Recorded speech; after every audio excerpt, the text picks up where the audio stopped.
All right. Hello, I'm Dr. Brad Gobby of the School of Education at Curtin University.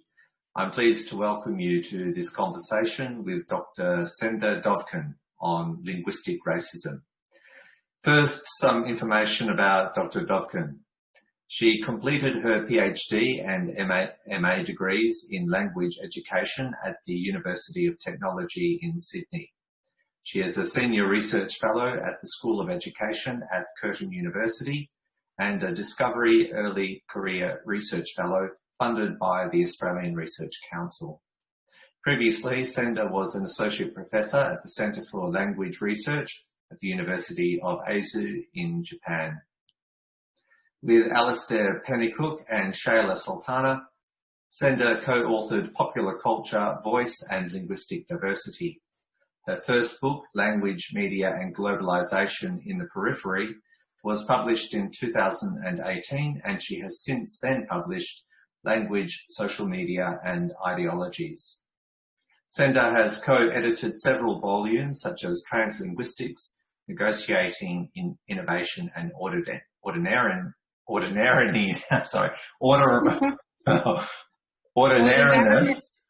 I said this earlier and I didn't have a problem, so I feel under pressure with Jerry Lee.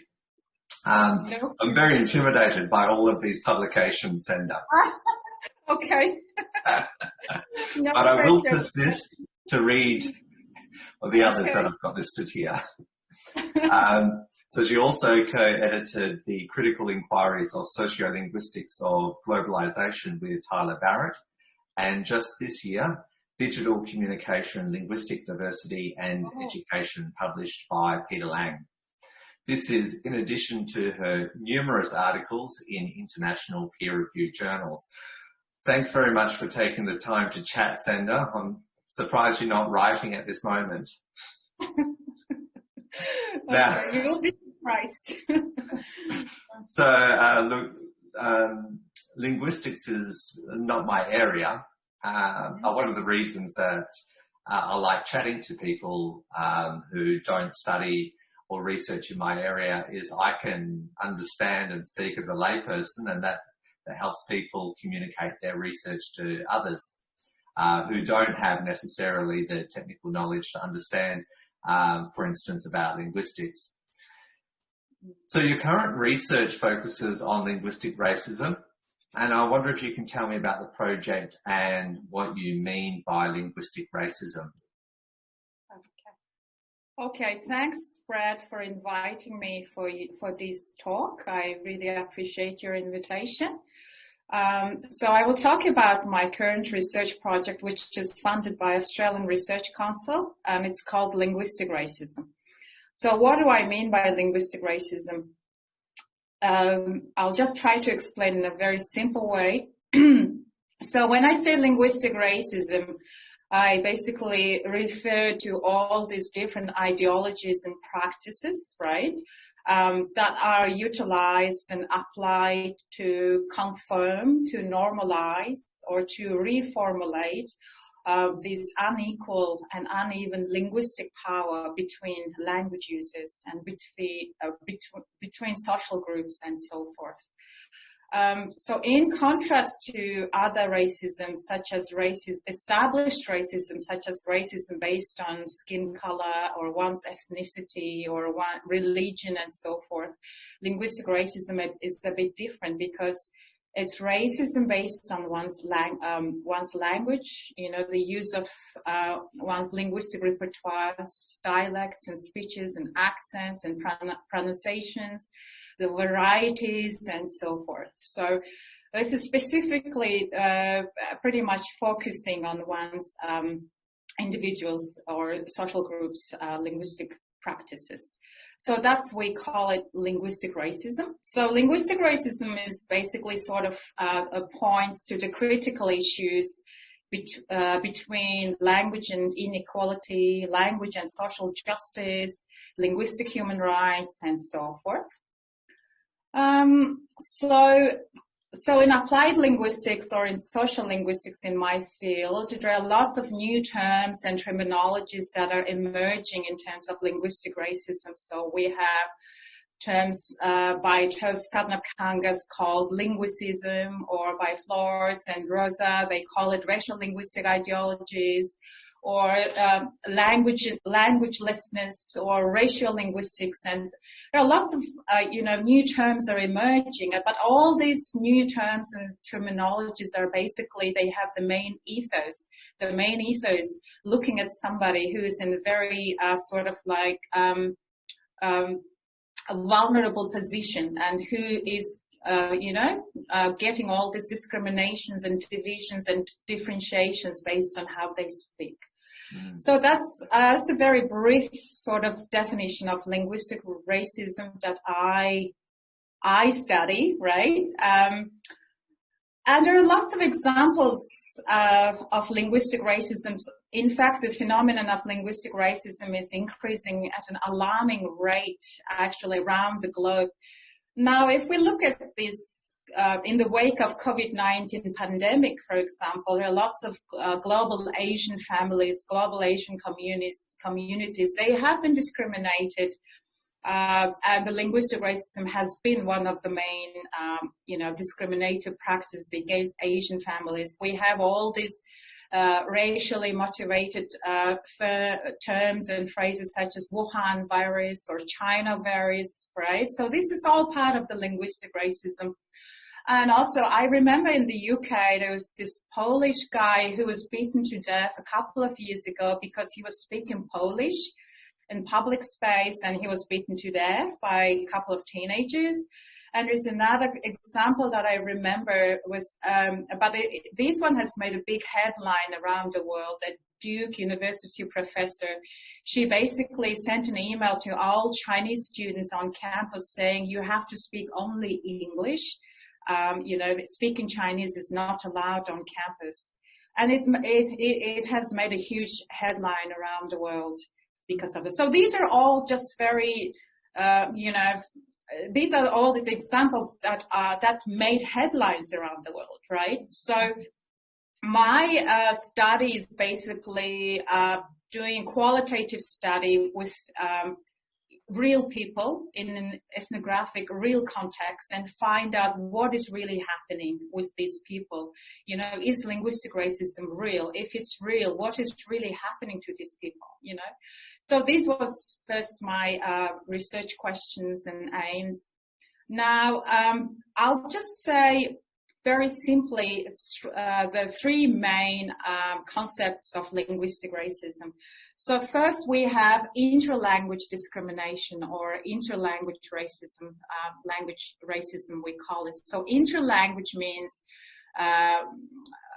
basically the discrimination between minority languages and majority languages, right? So minority languages are basically the languages spoken by minority groups, and when they speak certain languages, they have no linguistic human rights. Their language is basically homogenized or imperialized by dominant language. So that's, we call it interlanguage discrimination.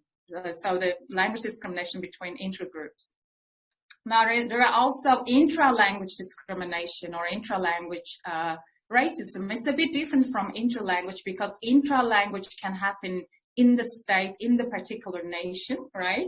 Intralanguage can happen in the intra-groups. So, for example, when somebody is speaking Singaporean English, Singlish in Singaporean context, they can be discriminated because they think that Singlish or Singaporean English is not the standard variety of English. This is something vernacular. This is something very unusual way of speaking English. So these people are discriminated by some elites or traditionalists for not speaking proper English. So we call it intralanguage discrimination. And the last one, I suggest that we also should look at translanguage discrimination. So what do I mean by translanguage discrimination is basically we should go beyond all this interlanguage, intralanguage discrimination, and we should probably look at the translanguage discrimination, because now that we have all this transnational, transcultural globalization is happening around the world, there are lots of people moving from one destination to another destination for better opportunities, for better education. And when they transnationally move through these borders, they bring, their own linguistic resources, And when they move these transnational movements and come to another country, they sort of linguistic repertoires are not really accepted in that particular context. So we call these kind of people as translingual identities or transnational identities. I would, if somebody's basically moving or is moving from Mongolia to Australia, and then when that person was in Mongolia and his or her English was considered really good English in Mongolia, and when they come to Australia, his English can be considered that really bad, unacceptable sort of English, right? So this is sort of like not only interlanguage discrimination, it's not only intralanguage discrimination, we also have to look at translingual, trans sort of language discrimination. So I actually see at linguistic racism through these three different concepts. Okay, so I think I think I explained enough about linguistic racism, Brad. What do you think? I think you have. I think. Okay, all right. I feel like I'm being excluded in this conversation. Yes, sorry, Brad. So this is supposed to be a very informal conversation, right? Okay. So I think, that's basically very briefly, right? Yeah. So your project takes up these issues of linguistic racism in the context of Australia. Is that right? That's right. That's correct. Yeah. So who do you speak to in the course of your project? Who have you spoken to? Yes. Okay. So I've been on this project since 2018, so it's basically more than 2 years now. So during this time, I have been basically speaking to culturally and linguistically different background migrants. I call them cult migrants, right? So these immigrants can be migrant background Australians, Australians who came to Australia very recently, maybe a couple of years ago, or maybe 5 years ago, 10 years ago, and they decided to stay in Australia. They decided to integrate into the Australian society. And there are also some first generation of Australians or second generation of migrant background Australians in my study, right? And I also talked to some Aboriginal Australian communities as well. And most of these people are young people aged from 18 till 35 or at most 40. And I've spoken to people from Asia, for example, India, China, Vietnam, Japan, Korea, Nepal, Bhutan, Mongolia. I spoke to people from Africa, Syria. I spoke to people from Middle East. So all different kind of research participants I've spoken to in these 2 years.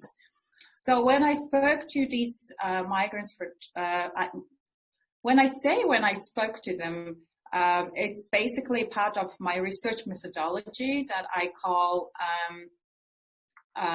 open ethnographic observation. Or in other words, I call it shadowing. So when I say shadowing or open ethnographic observation, I spend considerable amount of time with these people, on their daily basis. When they go to grocery shop, I not follow them, I hang out with them, right?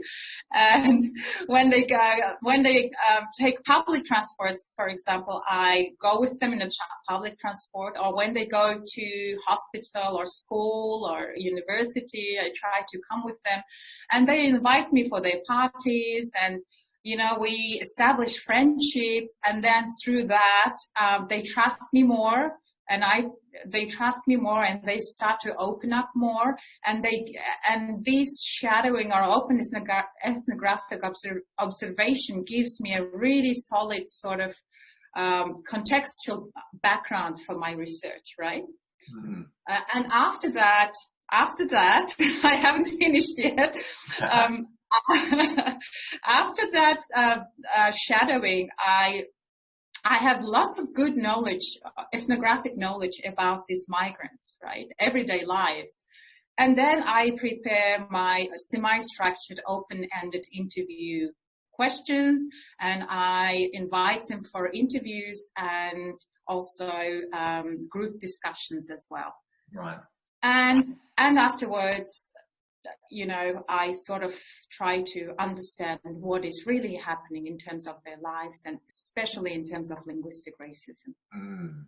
So what are their experiences of linguistic racism, or what's your interpretation of their experiences of linguistic racism? Okay, so I would say that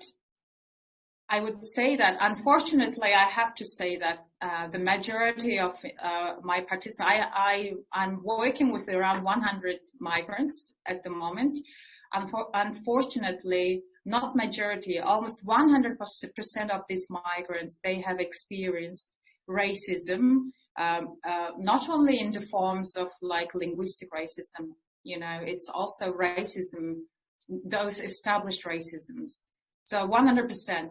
None of them said, no, I never experienced any kind of racism, you know. So they all said they experienced some kind of racism.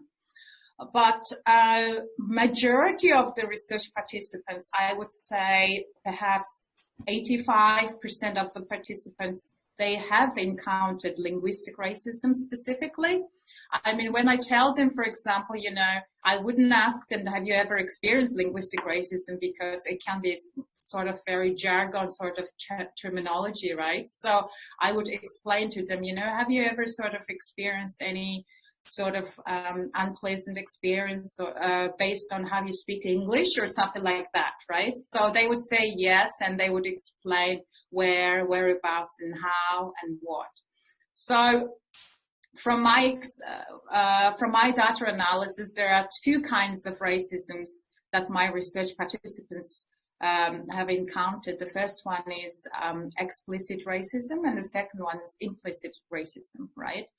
So by explicit racism, it's basically it's this verbal attack based on somebody's race and ethnicity, right? It's a direct bullying or calling out names and you know, mocking and things like that. So many of my research participants, they told me that they have experienced this explicit racism more or less in their lives, in the public transport or in the grocery shop, supermarket, and things like that. They also told me that they experience implicit racism a lot. That is sort of like subtle sort of racism, which is, it doesn't mean to hurt people, but it's sort of like getting corrected when they speak, or teasing them, or making jokes about how they speak language and so forth, right? Maybe the other person, he or she, that they don't intend to hurt that people, but you know, the migrants, they find it quite sort of like microaggression sort of racism, right? So these are the main experience they have so far encountered, Brad. Yeah. So I'm wondering about whether or not linguistic racism occurs differently around the world, and being in Australia, how does it play out in Australia specifically? Yeah. Okay.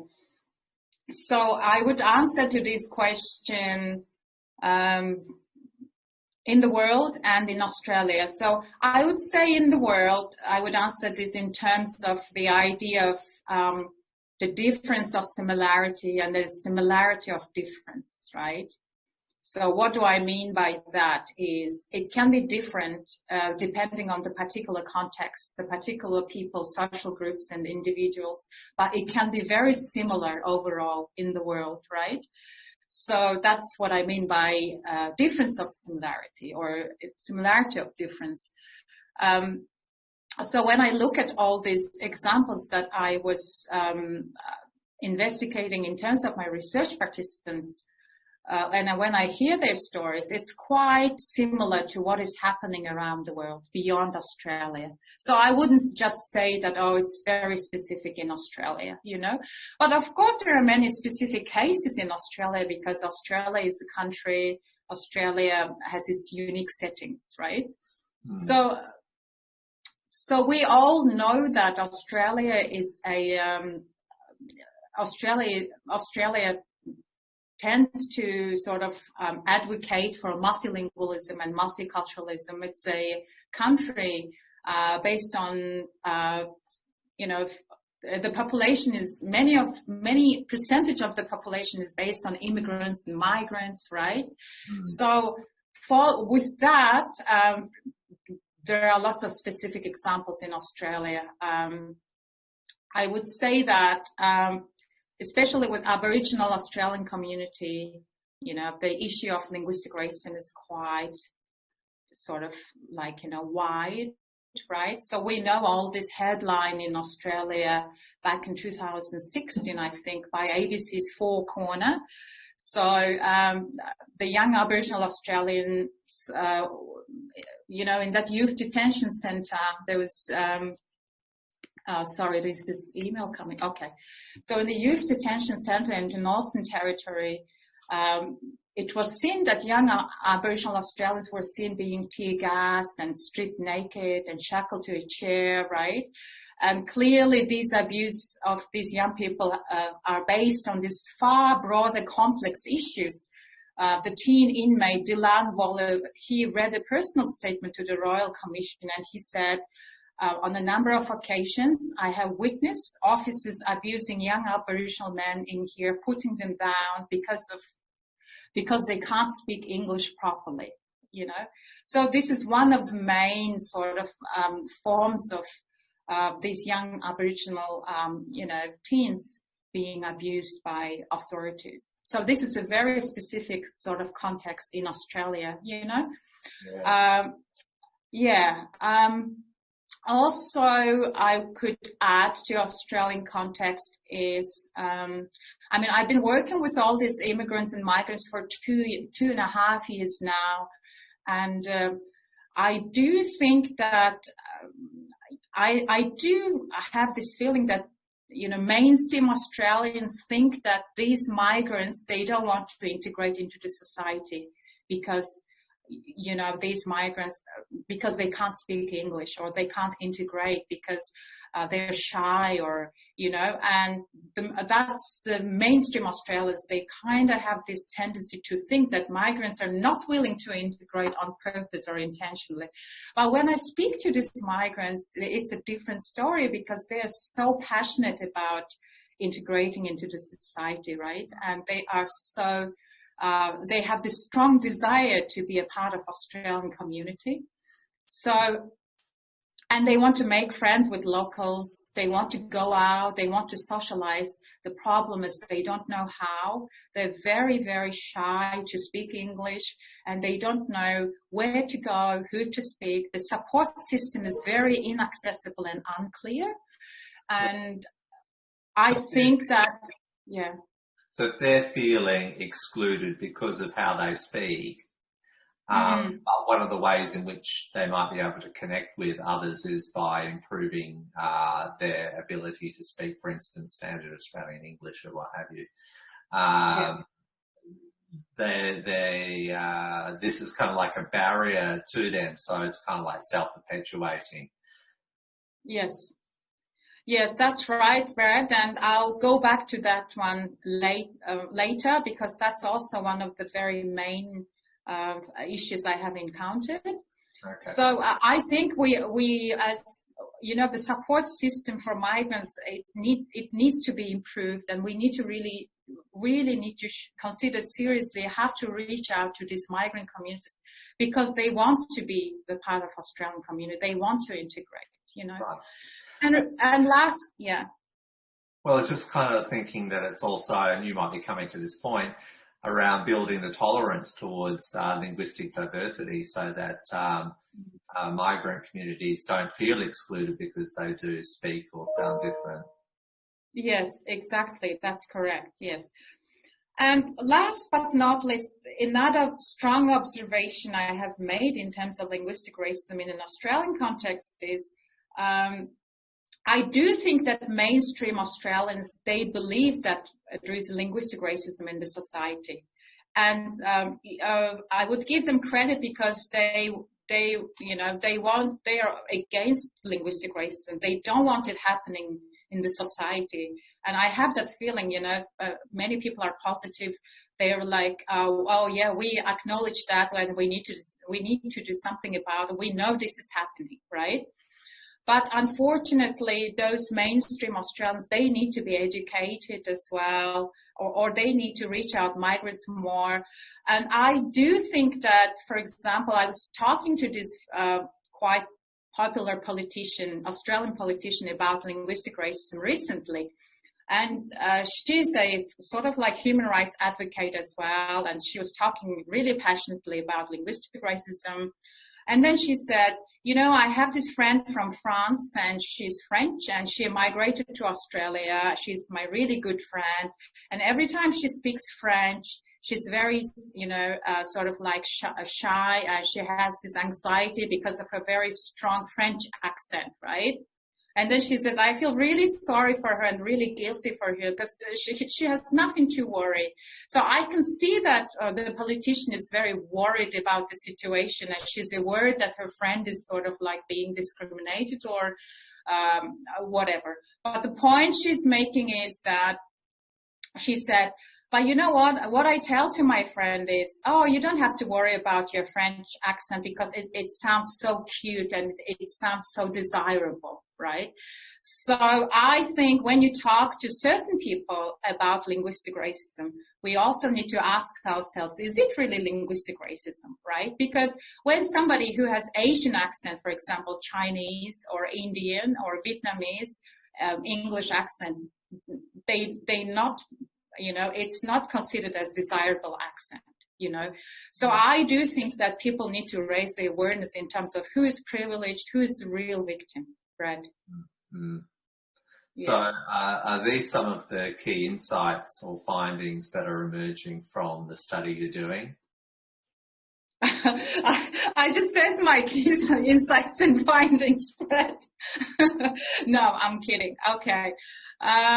So I do have lots of key insights and findings, but I must tell you just very two important insights and findings I could share, right?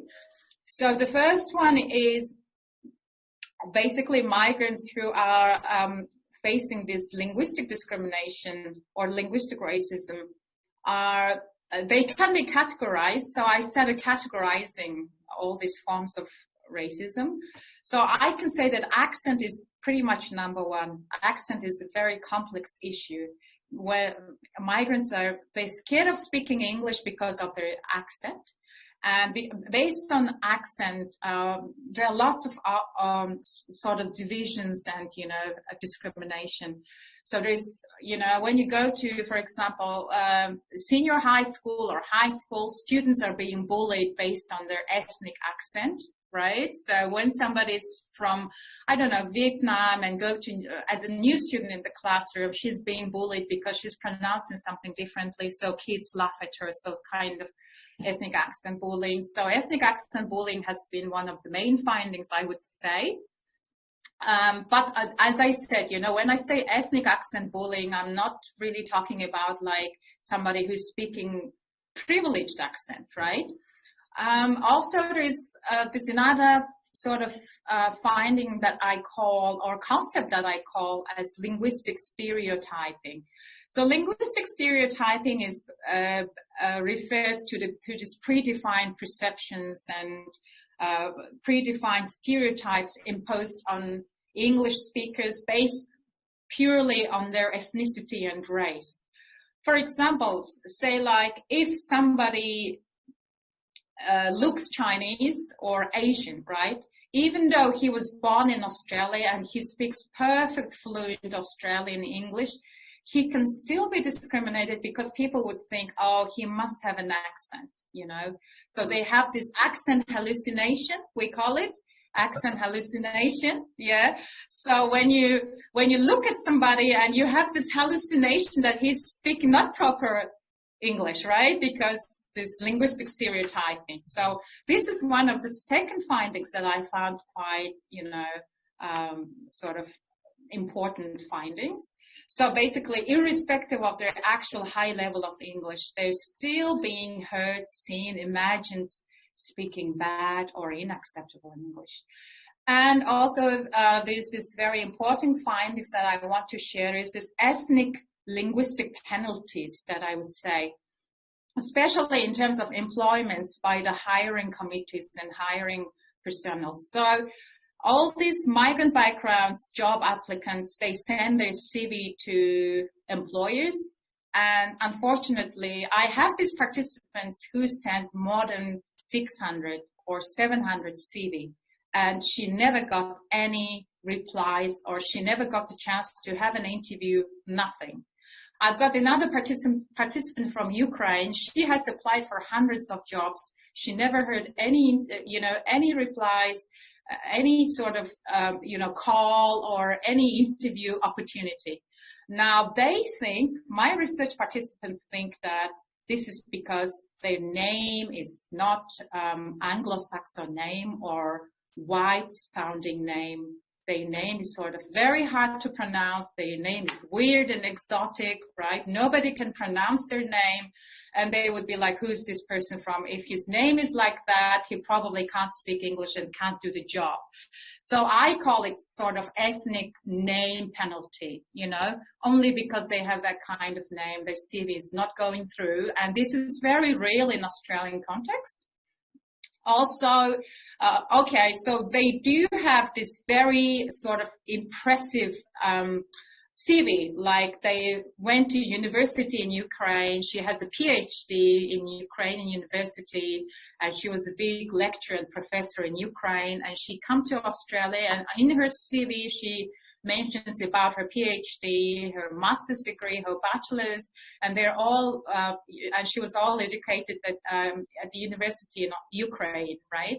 When they look at her that she was born in Ukraine and educated in Ukraine, they would reject her CV based on, not really native level English or not really Australian. You're not really good for this job. And they don't even give her the opportunity. So we call it sort of ethnic penalty. And there's so many, concepts, Brett. So I have just mentioned some of the concepts that I remember now. Thanks, Brett. As an educator, I'm interested in knowing what the implications of the kind of research that you're doing are for education systems and for educators. Oh, Brett, before I answer that question, I forgot also to say one of the main emerging key findings that I found that needs to be told here. So all my research participants and migrants, when they face this sort of multiple forms of implicit, explicit linguistic racism, right? So they become really they start suffering from different psychological issues, psychological damages, such as, I call it linguistic inferiority complexes.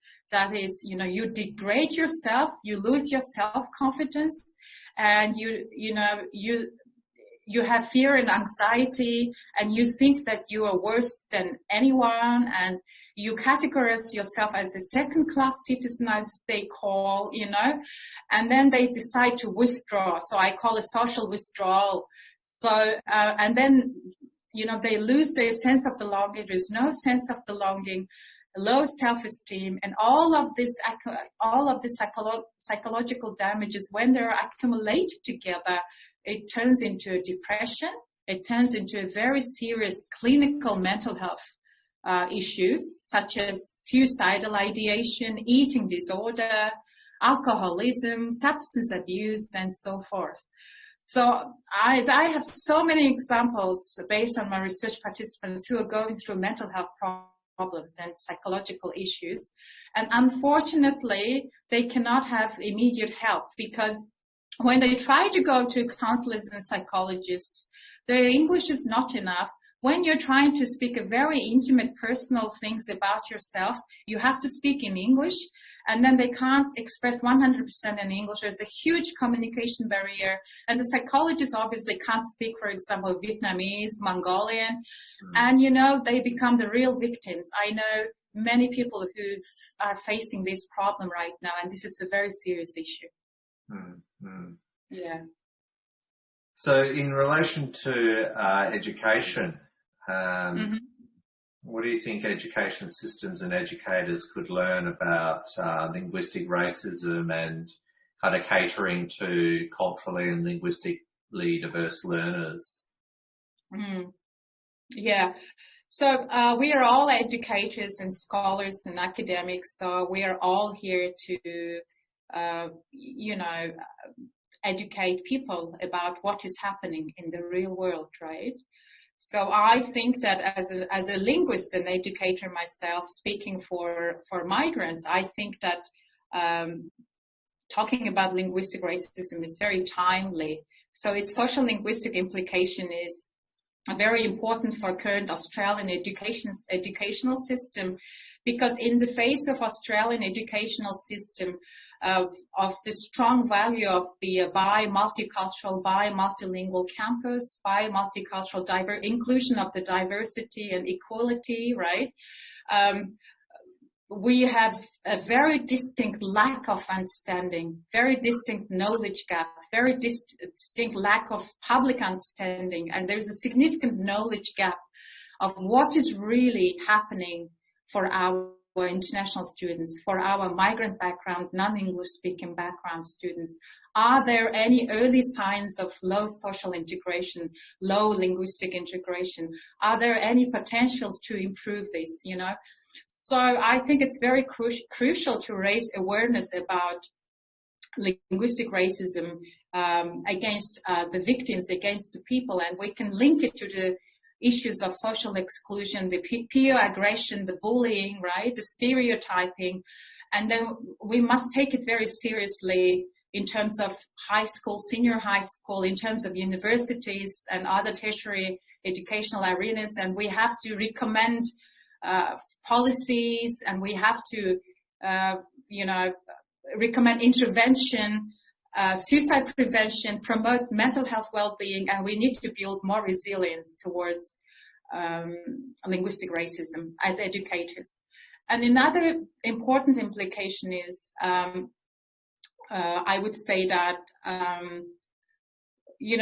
as educators in the classroom, we really need to go with the flow with our students. So our students have very different backgrounds, very different identities, transnational identities, translingual identities. And we have to understand our students, inner problems, inner issues, their background, what is really happening when they go beyond the classroom, out of the classroom context, right?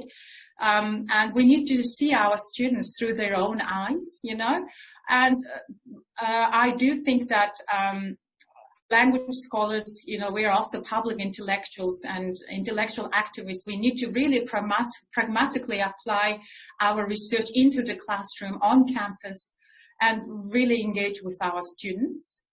And also, I would say the another main implication is the negative attitudes towards one's linguistic repertoire, the English language practice, low proficiency of English.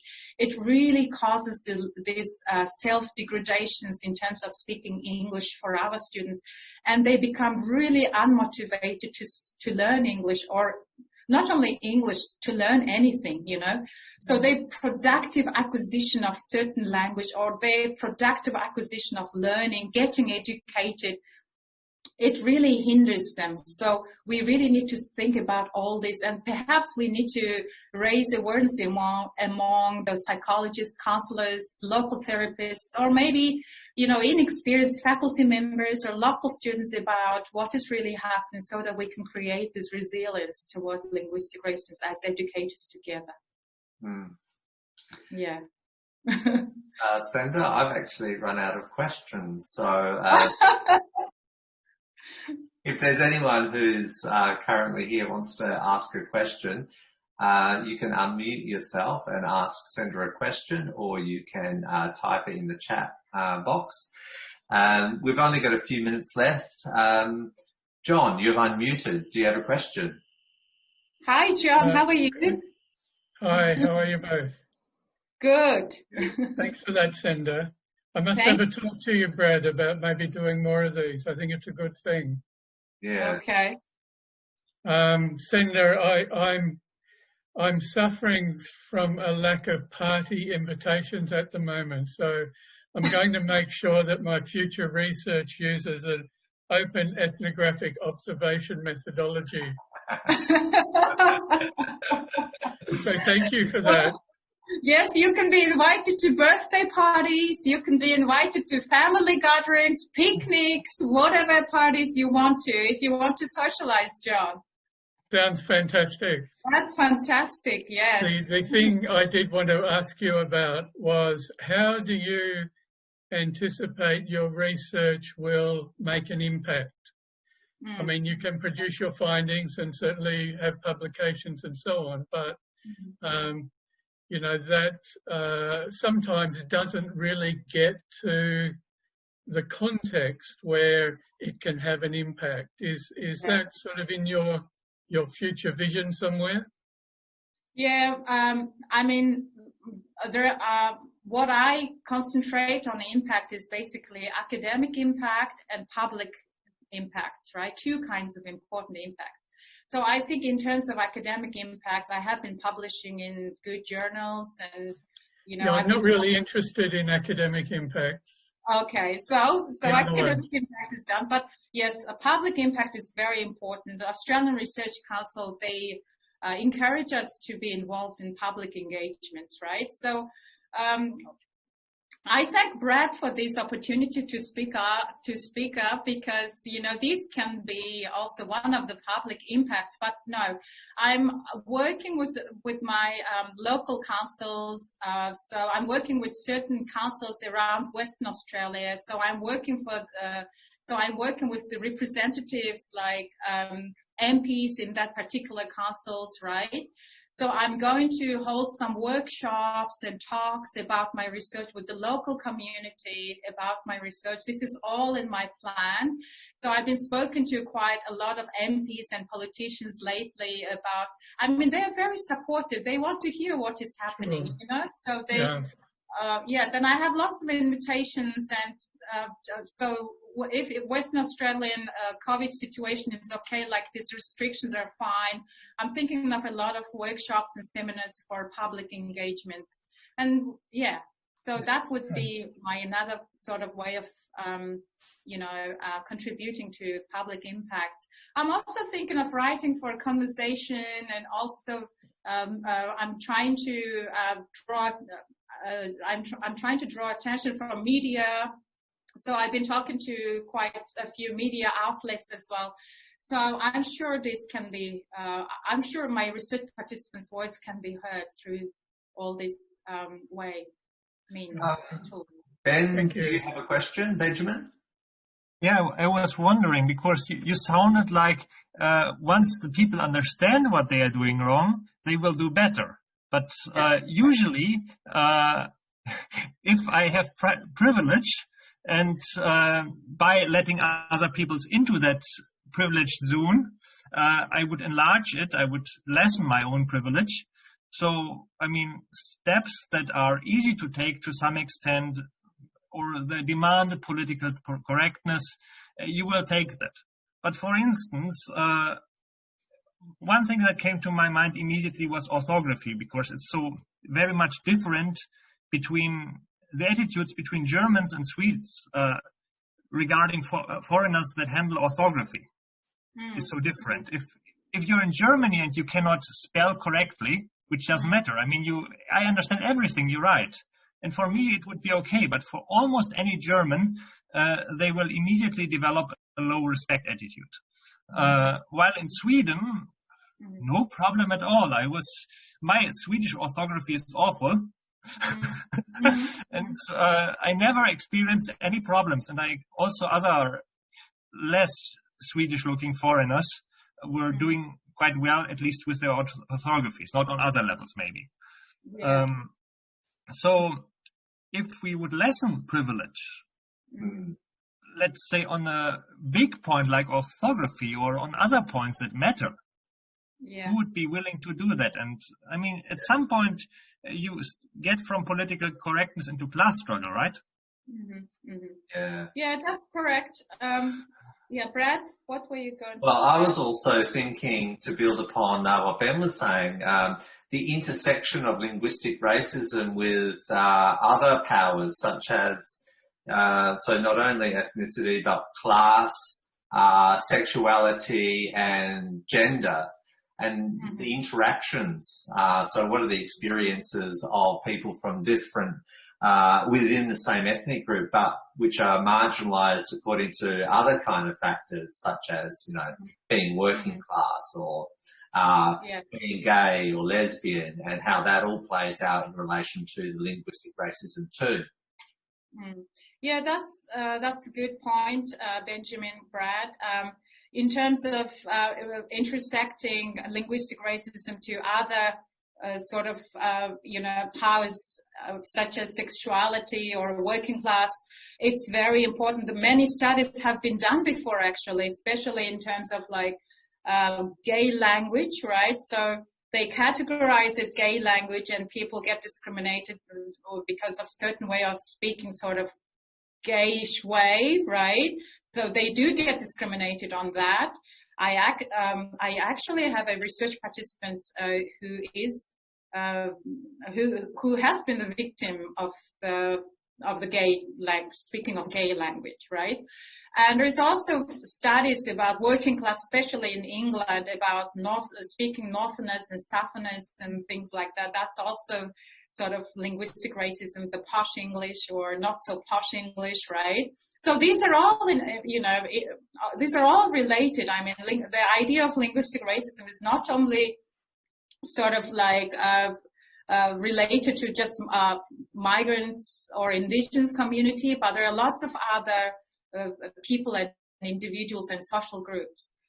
And in terms of orthography, is also a very important sort of question or issue, I think, especially young people who are using social media, Facebook and so forth. They are using all these technology-related words, emojis and so forth, and they are being told for writing wrong kind of language or writing wrong kind of English or Mongolian, not so authentic English and so forth. So that is also part of linguistic racism. And also even there are many studies, international studies, that international students' essays, academic writings are being assessed based on the poorly written sort of essays. But from students' point of view, they've done a good job, but from the lecturer's point of view, perhaps the writing is not so good. And there are lots of issues part of linguistic racism.